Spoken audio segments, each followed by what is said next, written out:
আজকে আমরা জয়নগর স্পেশাল মোয়া বানাচ্ছি, তার জন্য 1 কাপ খেজুরের গুড় আর 2 কাপ জল দিচ্ছি, দিয়ে এটা আমরা ফুটিয়ে নেব। একবার ফোটালে যথেষ্ট, বেশি ফোটানোর কোনো দরকার নেই।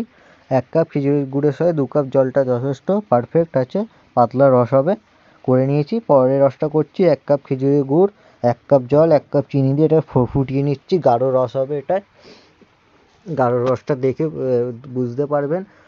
ঠান্ডা করে হাতে নিয়ে একটু দেখবেন যাতে তার সৃষ্টি হয়, যেন একটা তার মতন দেখা যায় রসটা থেকে, তাহলেই বুঝবেন আমাদের পারফেক্ট রসটা হয়ে গেছে। দেখুন এরম যাতে হয়, একটা তার মতন হাতের মধ্যে দেখতে পাচ্ছেন, এরম যেন হলেই যথেষ্ট হয়ে যাবে। আর এর মধ্যে আমরা 100 গ্রাম খই দিয়ে দিচ্ছি। 100 গ্রাম পুরোটাই বলতে গেলে লেগে যাবে। আস্তে আস্তে দেবো, দিয়ে নাড়বো। গাঢ় রসটা যেটা করেছি ওর মধ্যেই দিয়ে দেবো, দিয়ে নাড়বো। দেখুন এরম হবে, কিছু সাদা কিছু এরম থাকবে।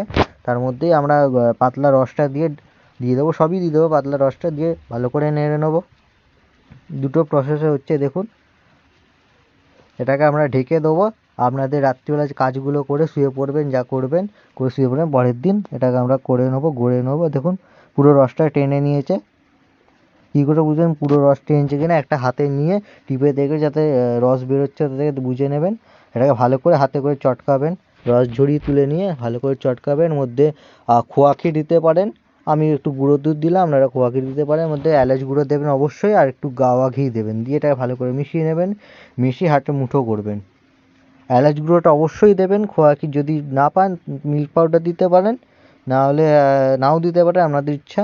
এটাকে আমরা লাড্ডু করে নিচ্ছি। ওপরে খোয়া ক্ষীরের গুঁড়ো বা মিল্ক পাউডারের গুঁড়ো ছড়িয়ে আমরা গার্নিশিং করে নিচ্ছি।